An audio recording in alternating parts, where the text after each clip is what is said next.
If you want to set new password your personal hotspot or change it, what to do? Go to settings. Here you see personal hotspot.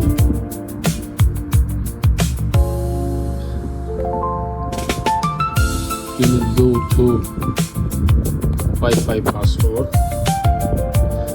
and here you can change and put other. For example, the password must contain at least 8 characters.